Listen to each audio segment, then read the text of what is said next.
Inyong masasabi sa unang bahagi po ng trial ngayon pong hapon na ito? Yung trial kanina is only direct examination. So, ang testimony ni Director Matibag is based lang sa kaniyang sa investigation ng NBI. So, hindi natin masasabi kung may personal knowledge ba siya or wala.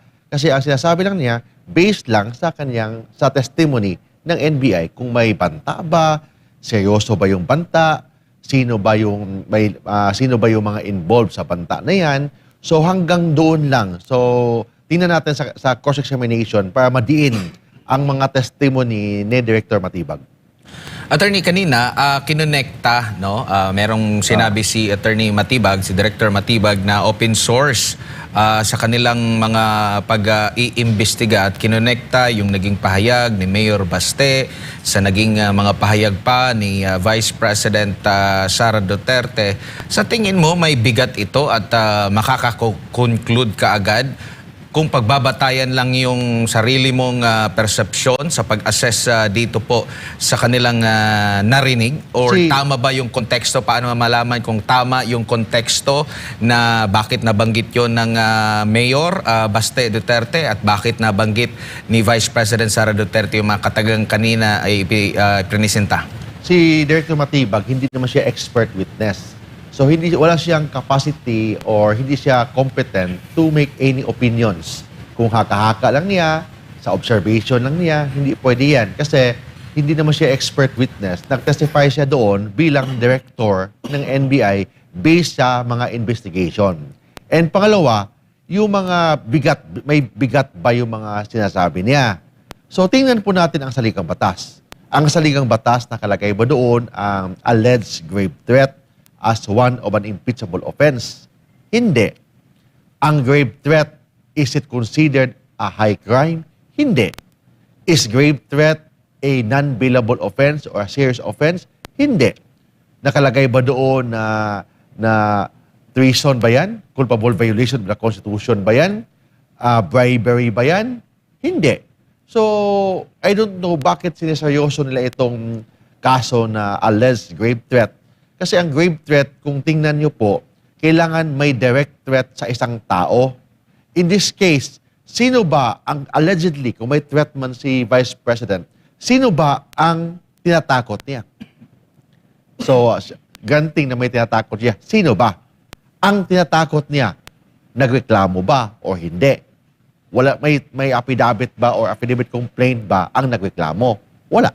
So, I think mas maganda mag-move on na sila sa second article kasi yung Article 4 yan, Adbar, I think that's weakest. Weakest sa lahat po ng mga ebidensya, possible na ebidensya laban kay Vice President Sara Duterte. Opo, Attorney, dito po sa mga hearing, kung maalala natin yung nagkaroon ng flood control hearing, binusisi nila yung affidavit ng isa sa mga tumayong resource person nila, no? At binusisi, pinuntahan pa doon sa kung saan nagpanotaryo.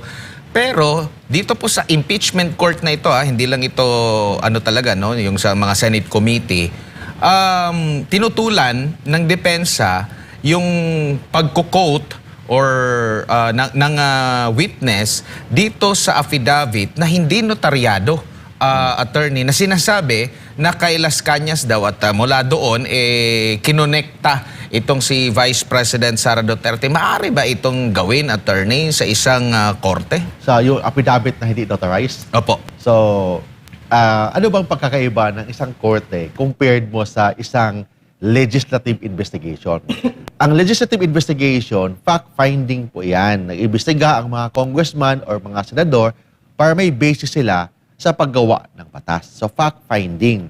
Ito namang korte, ang court will have a jurisdiction sa mga kaso na based sa complaint. So, complaint, doon nagbase ang investigation. So, ang tanong dyan, kasama ba yan sa complaint? So, second, ang isang affidavit na hindi notarized, admissible ba yan as evidence? Kasi pag hindi notarized, anong epekto nun sa isang affidavit na hindi notarized? So, ibig sabihin, hindi yan public document. Pag hindi yan public document, there is no presumption of its authenticity and due execution. Kasi walang presumption of its authenticity and due execution, kailangan patunayan na totoo yung sinasabi doon, kailangan patunayan na yung nagsasabi ng affidavit na yan, nag-state ng affidavit na yan, may personal knowledge, alam ang lahat ng sinasabi. Kung hindi, hearsay yun. So, inadmissible as evidence. Opo, at paano natin matitiyak pala na yung mga investigasyon sa mga opisina ng gobyerno na pinagkakatiwalaan or dapat pagkatiwalaan ng taong bayan ay nagiging patas kung ganito yung kanilang mga nagiging sources po, attorney, na hindi notarisado, hindi mo alam kung ito ba'y lehitimo dahil sinasabing galing lang sa isang individual, pwede nang gamitin sa investigasyon at ang ano pa is mayroon na silang conclusion mula dito, attorney, sa kanilang investigasyon pa lamang. Dapat walang conclusion kasi nag-iimbestiga pala sila eh. Pag nag-iimbestiga ka, ibig sabihin, kailangan open ka sa both sides, sa prosecution or sa respondent and also sa complainant. So in this case, sa NBI, sino ba ang complainant of the alleged grave threat? Yun ang tanong dyan eh. May complainant ba? Kung sino yung biktima sa tinatakot, kung allegedly may tinatakot si Vice President Sara, may tinatakot si allegedly, may yung tinatakot niya, nag-execute ba ng affidavit, a complaint affidavit, na yun ang basehan ng NBI to conduct investigation? Or motu proprio, sila lang mismo ang nag-imbestiga? Kung sila lang mismo nag-imbestiga, saan ba ang ano-ano ba yung mga ebidensya nila? Ang ebidensya lang ba nila yung nakita nila sa Facebook, nakita nila sa YouTube at social media? Granting yun ang nakita nila, is it enough evidence na ba yan? How can we prove of its authenticity and due execution? Authentic ba yung nakita niyang ebidensya? Or sino ba ang pwedeng mag-testify na yung video na yan is authentic? Yun ang issue dyan eh. Kasi walang ni isa sa yung kasama, allegedly kasama ni VP Sara, internet or based lang sa kanilang computer. So yun ang mga tanong na hindi masagot ng NBI. Opo, meron pang nabanggit kanina na yung affidavit pala na ginamit na sinasabing kay Las Cañas ay hindi para dito sa tinatalakay na articles of impeachment, attorney. Sa susunod pa pala na pero pinahintulutan na pa rin nila. Yung affidavit kasi na hindi naka-notarize, hindi pa permado. Hindi permado, di ba, Edmar? Opo, hindi permado. So, it is not an affidavit. It's just a mere scrap of paper. Kasi pag-usapan natin yung affidavit, ano ba yung tinatawag na affidavit? Affidavit is a statement of fact. Ibig sabihin, may affiant na nagperma doon. So, sino ba ang affiant? Si Las Cañas ba? Or isang tao na kamukha ni Las Cañas? Assuming pinirmahan ni Las Cañas, notaryado ba yan to prove na isang public document yan o hindi? Kasi pag hindi notaryado yan, ibig sabihin, hearsay. Kasi bakit hearsay? Hindi siya authentic. There's no presumption of its authenticity and due execution. So, lalo na hindi permado. Pag hindi permado, proof yan of its existence, yung papel na yan, ebidensya yan of its existence, but hindi ebidensya yan na totoo yung pinagsasabi doon. Kasi hindi nga pwede i-cross-examine si Las Cañas. Bakit di i-cross-examine? Hindi naman niya affidavit yun. Hindi kasi nakaperma. So, paano natin mapatunayan na affidavit ni Las Cañas yun na hindi naman permado niya? Opo, tsaka ito ring consistency po sa mga pahayag, attorney. Kung matatandaan natin, may mga pahayag si NBI Director Matibag pag meron silang subject for investigation at kahit na haka-haka palang sinasabi nila kung sino yung mga involved sa mga anomalya, kung matatandaan natin. Pero kanina, tinanong siya, sino ba itong mga persons of interest na sinasabing ayaw na sabihin. Mga hitmen. Ayaw naman niyang sabihin. Parang nakita mo ba yung consistency dito, attorney? Dapat, if you are the NBI director, you can only testify na the fact na nag-imbestiga ka. Hindi ka pwede mag-testify sa katotohanan of your investigation kasi you have no personal knowledge to be a witness, one of the requirements to be a witness, you must have personal knowledge. Ang tanong dyan, may personal knowledge ba si Director Matibag sa Zoom meeting na yan? Kasama ba siya sa Zoom meeting na yan? Admar, o hindi? Di ba hindi siya kasama? So, ibig sabihin, he cannot testify about that meeting with the Vice President. Ang matestify lang niya, the fact na may nagawang investigation by the NBI agents. Hindi kasi NBI agents ang nag-investigate. Hanggang doon lang ang pwede niya matestify. Opo. Doon sa mga sinasabing subject noong di umano'y merong yung sa mga pangalan na sinabi po ni Vice President Sara Duterte, Pangulong Marcos Jr., First Lady Marcos at dito rin kay Former Speaker Martin Romualdez. Ikaw rin ba ay nagtataka, attorney, bakit hindi sila pinatawag dyan bilang witness at nang matanong kung nakaramdam ba sila ng pagbabanta, bakit hindi sila nagkaroon ng affidavit, bakit hindi sila formal na naghain talaga ng reklamo at hindi na invite, hindi na mahirapan yung NBI kung talaga bang ganito ang nangyari, attorney? Hindi pwede na ang NBI mag-file lang ng kaso based lang sa kanilang nakita sa internet. Nakita nila sa Facebook, nakita nila sa YouTube or sa sa any social media channel. Kailangan nilang isabina ang allegedly na natakot or tinatakot. For the word grave threat, may natakot. Di ba? Grave threat. Ano ba yung Tagalog ng grave threat? Parang seryosong pananakot ng isang tao. So may natakot. Ang tanong dyan, sino ba ang natakot? May gaano ba kadiin yung takot na naramdaman niya? Yung tao lang na yan ang makasagot, hindi ang NBI.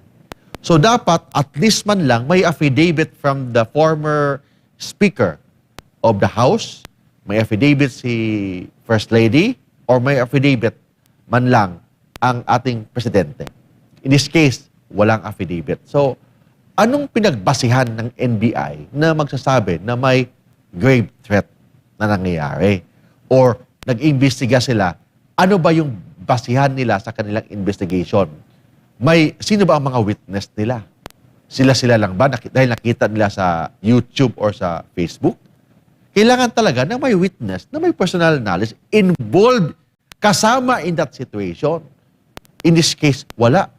Sa 8 yata natin na hearing sa impeachment, I think 2 or 3 or 4 mga NBI agents ang nag-testify. Naghihintay po tayo na mag-testify, isa sa kasama doon sa meeting, online meeting with the Vice President. Ni isa, wala. Ibig sabihin, walang mabigat na ebidensya or testimony ang NBI. Pero dito, attorney, nagkaroon ng podcast way back 2025, Mayo ito. At natanong itong si President Bongbong Marcos kung willing ba siya na makipag-reconcile sa mga Duterte. At nabanggit niya dito, sabi niya, tinanong kasi siya dito, no? Quote and quote, gusto niyo bang makipagsundo pa sa mga Duterte?